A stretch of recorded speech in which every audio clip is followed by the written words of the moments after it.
Tarzan of the Apes by Edgar Rice Burroughs. Chapter 14. At the Mercy of the Jungle. After Clayton had plunged into the jungle, the sailors, mutineers of the Arrow, fell into a discussion of their next step, but on one point all were agreed, that they should hasten to put off to the anchored Arrow, where they could at least be safe from the spears of their unseen foe. And so, while Jane Porter and Esmeralda were barricading themselves within the cabin, the cowardly crew of cutthroats were pulling rapidly for their ship in the two boats that had brought them ashore. So much had Tarzan seen that day that his head was in a whirl of wonder, but the most wonderful sight of all to him was the face of the beautiful white girl. Here at last was one of his own kind, of that he was positive, and the young man and the two old men, they, too, were much as he had pictured his own people to be. But doubtless they were as ferocious and cruel as other men he had seen. The fact that they alone of all the party were unarmed might account for the fact that they had killed no one. They might be very different if provided with weapons. Tarzan had seen the young man pick up the fallen revolver of the wounded Snipes and hide it away in his breast, and he had also seen him slip it cautiously to the girl as she entered the cabin door. He did not understand anything of the motives behind all that he had seen, but somehow, intuitively he liked the young man and the two old men, and for the girl he had a strange longing which he scarcely understood. As for the big black woman, she was evidently connected in some way to the girl, and so he liked her also. For the sailors, and especially Snipes, he had developed a great hatred. He knew by their threatening gestures and by the expression upon their evil faces that they were enemies of the others of the party, and so he decided to watch closely. Tarzan wondered why the men had gone into the jungle, nor did it ever occur to him that one could become lost in that maze of undergrowth, which to him was as simple as is the main street of your own home town to you. When he saw the sailors row away toward the ship, and knew that the girl and her companion were safe in his cabin, Tarzan decided to follow the young man into the jungle and learn what his errand might be. He swung off rapidly in the direction taken by Clayton, and in a short time heard faintly in the distance the now only occasional calls of the Englishman to his friends. Presently Tarzan came up with the white man, who, almost fagged, was leaning against a tree wiping the perspiration from his forehead. The ape-man, hiding safe behind a screen of foliage, sat watching this new specimen of his own race intently. At intervals Clayton called aloud, and finally it came to Tarzan that he was searching for the old man. Tarzan was on the point of going off to look for them himself, when he caught the yellow glint of a sleek hide moving cautiously through the jungle toward Clayton. It was Sheeta, the leopard. Now, Tarzan heard the soft bending of grasses, and wondered why the young white man was not warned. Could it be he had failed to note the loud warning? Never before had Tarzan known Sheeta to be so clumsy. No, the white man did not hear. Sheeta was crouching for the spring, and then, shrill and horrible, there rose from the stillness of the jungle the awful cry of the challenging ape, and Sheeta turned, crashing into the underbrush. Clayton came to his feet with a start. His blood ran cold. Never in all his life had so fearful a sound smote upon his ears. He was no coward, but if ever man felt the icy fingers of fear upon his heart, William Cecil Clayton, eldest son of Lord Greystoke of England, did that day in the fastness of the African jungle. The noise of some great body crashing through the underbrush so close beside him, and the sound of that blood-curdling shriek from above, tested Clayton's courage to the limit, but he could not know that it was to that very voice he owed his life, nor that the creature who hurled it forth was his own cousin, the real Lord Greystoke. The afternoon was drawing to a close, and Clayton, disheartened and discouraged, was in a terrible quandary as to the proper course to pursue, whether to keep on in search of Professor Porter, at the almost certain risk of his own death in the jungle by night, or to return to the cabin where he might at least serve to protect Jane from the perils which confronted her on all sides. He did not wish to return to camp without her father. Still more, he shrank from the thought of leaving her alone and unprotected in the hands of the mutineers of the Arrow, or to the 100 unknown dangers of the jungle. Possibly, too, he thought, the Professor and Philander might have returned to camp. Yes, that was more than likely. At least he would return and see, before he continued what seemed to be a most fruitless quest. And so he started, stumbling back through the thick and matted underbrush in the direction that he thought the cabin lay. To Tarzan's surprise, the young man was heading farther into the jungle in the general direction of Mbonga's village, and the shrewd young ape-man was convinced that he was lost. To Tarzan this was scarcely incomprehensible. His judgment told him that no man would venture toward the village of the cruel blacks armed only with a spear which, from the awkward way in which he carried it, was evidently an unaccustomed weapon to this white man. Nor was he following the trail of the old men.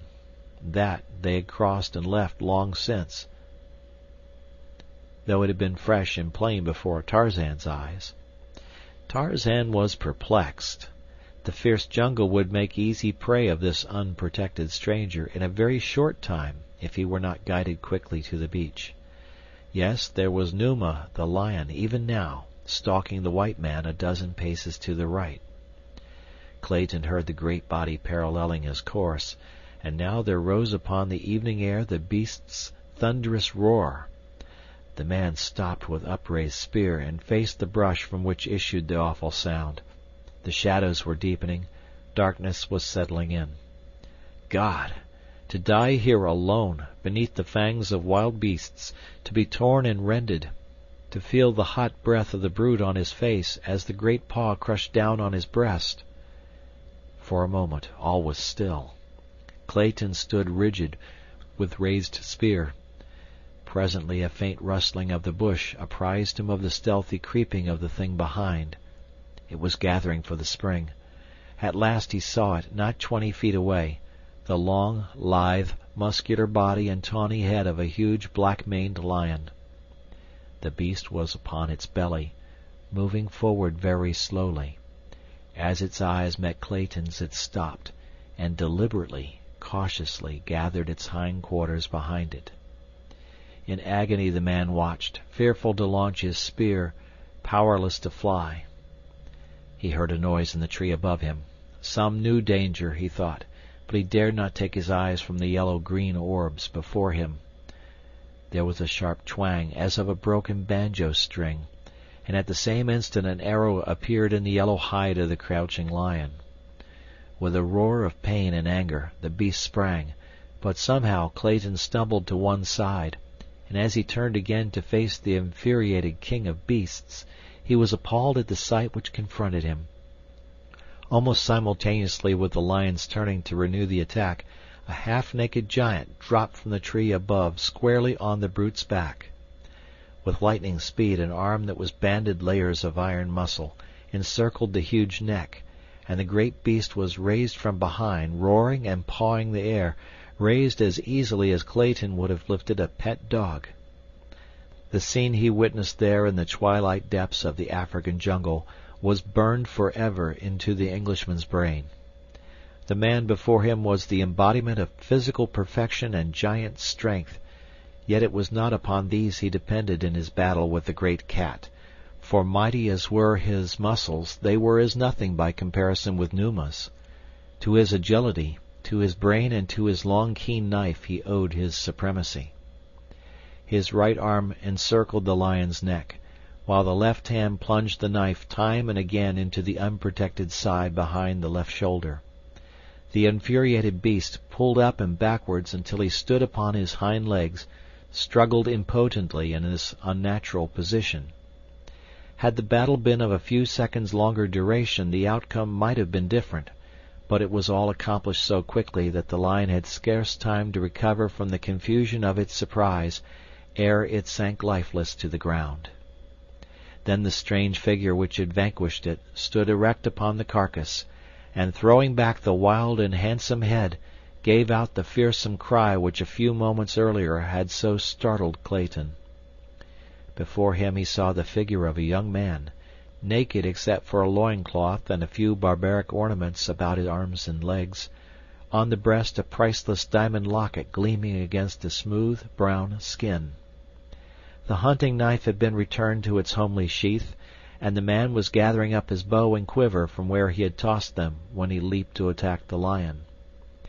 Clayton spoke to the stranger in English, thanking him for his brave rescue, and complimenting him on the wondrous strength and dexterity he had displayed, but the only answer was a steady stare and a faint shrug of the mighty shoulders, which might betoken either disparagement of the service rendered or ignorance of Clayton's language. When the bow and quiver had been slung to his back, the wild man, for such Clayton now thought him, once more drew his knife and deftly carved a dozen large strips of meat from the lion's carcass. Then, squatting upon his haunches, he proceeded to eat, first motioning Clayton to join him. The strong white teeth sank into the raw and dripping flesh in apparent relish of the meal, but Clayton could not bring himself to share the uncooked meat with this strange host. Instead, he watched him, and presently there dawned upon him the conviction that this was Tarzan of the Apes, whose notice he had seen posted upon the cabin door that morning. If so, he must speak English. Again Clayton attempted speech with the ape-man, but the replies, now vocal, were in a strange tongue, which resembled the chattering of monkeys mingled with the growling of some wild beast. No, this could not be Tarzan of the Apes, for it was very evident that he was an utter stranger to English. When Tarzan had completed his repast, he rose and, pointing in a very different direction from that which Clayton had been pursuing, started off through the jungle toward the point he had indicated. Clayton, bewildered and confused, hesitated to follow him, for he thought he was but being led more deeply into the mazes of the forest, but the ape-man, seeing him disinclined to follow, returned, and grasping him by the coat, dragged him along until he was convinced that Clayton understood what was required of him. Then he left him to follow voluntarily.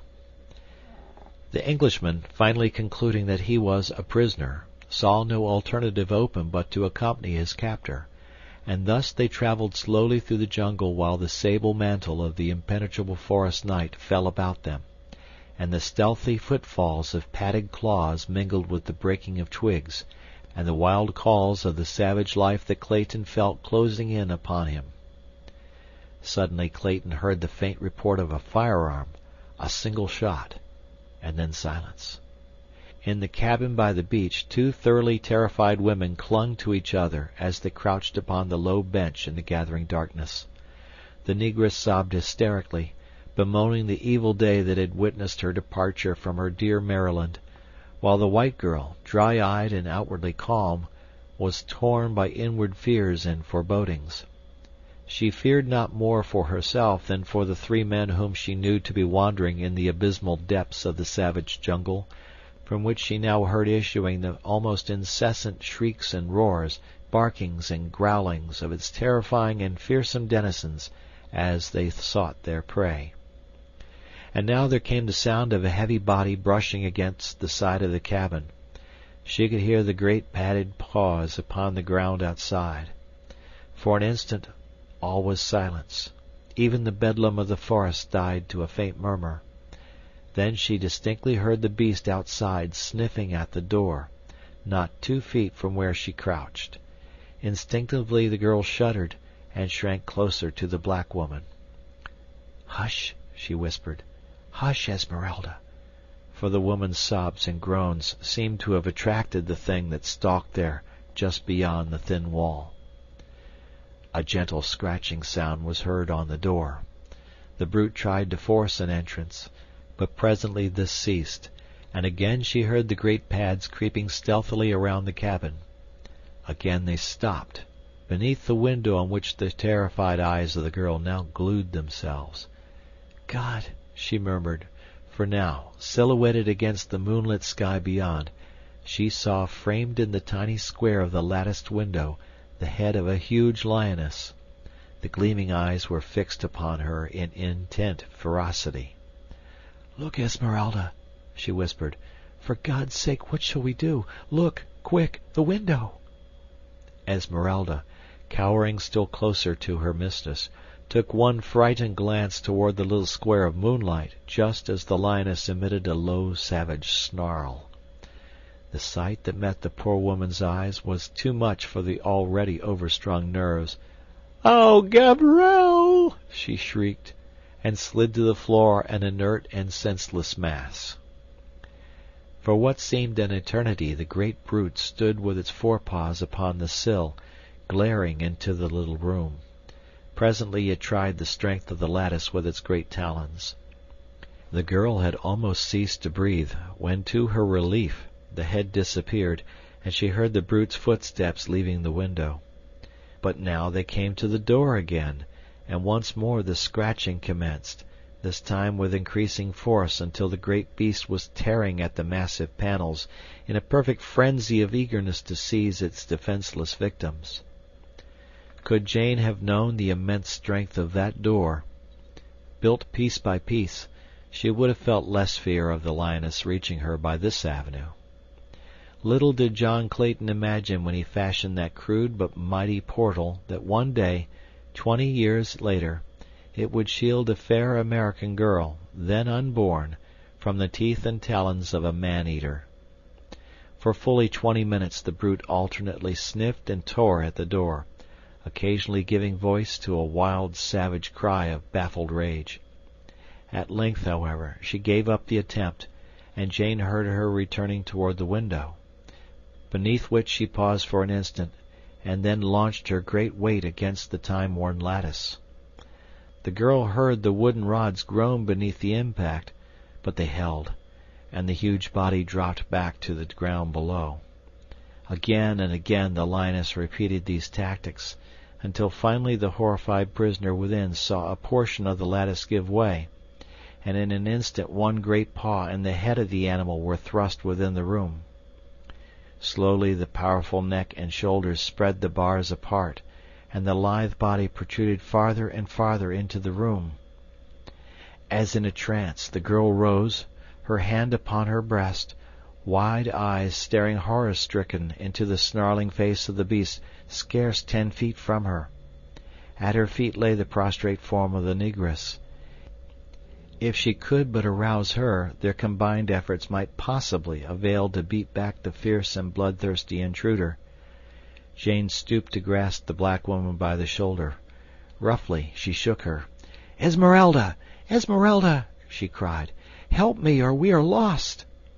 Esmeralda opened her eyes. The first object they encountered was the dripping fangs of the hungry lioness. With a horrified scream the poor woman rose to her hands and knees, and in this position scurried across the room, shrieking, "Oh, Gaberelle! Oh, Gaberelle!" at the top of her lungs. Esmeralda weighed some 280 pounds, and her extreme haste, added to her extreme corpulency, produced a most amazing result when Esmeralda elected to travel on all fours. For a moment the lioness remained quiet with intense gaze directed upon the flitting Esmeralda, whose goal appeared to be the cupboard, into which she attempted to propel her huge bulk, but as the shelves were but 9 or 10 inches apart, she only succeeded in getting her head in, whereupon, with a final screech, which paled the jungle noises into insignificance, she fainted once again. With the subsidence of Esmeralda, the lioness renewed her efforts to wriggle her huge bulk through the weakening lattice. The girl, standing pale and rigid against the farther wall, sought with ever-increasing terror for some loophole of escape. Suddenly her hand, tight pressed against her bosom, felt the hard outline of the revolver that Clayton had left with her earlier in the day. Quickly she snatched it from its hiding place, and leveling it full at the lioness's face, pulled the trigger. There was a flash of flame, the roar of the discharge, and an answering roar of pain and anger from the beast. Jane Porter saw the great form disappear from the window, and then she too fainted, the revolver falling at her side. But Sabor was not killed, The bullet had but inflicted a painful wound in one of the great shoulders. It was the surprise at the blinding flash and the deafening roar that had caused her hasty but temporary retreat. In another instant she was back at the lattice, and with renewed fury was clawing at the aperture, but with lessened effect, since the wounded member was almost useless.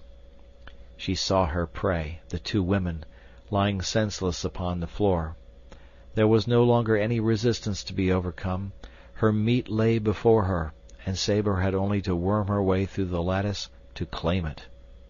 Slowly she forced her great bulk, inch by inch, through the opening. Now her head was through, now one great forearm and shoulder. Carefully she drew up the wounded member to insinuate it gently beyond the tight-pressing bars. A moment more, and both shoulders through, the long, sinuous body and the narrow hips would glide quickly after. It was on this sight that Jane Porter again opened her eyes. End of chapter.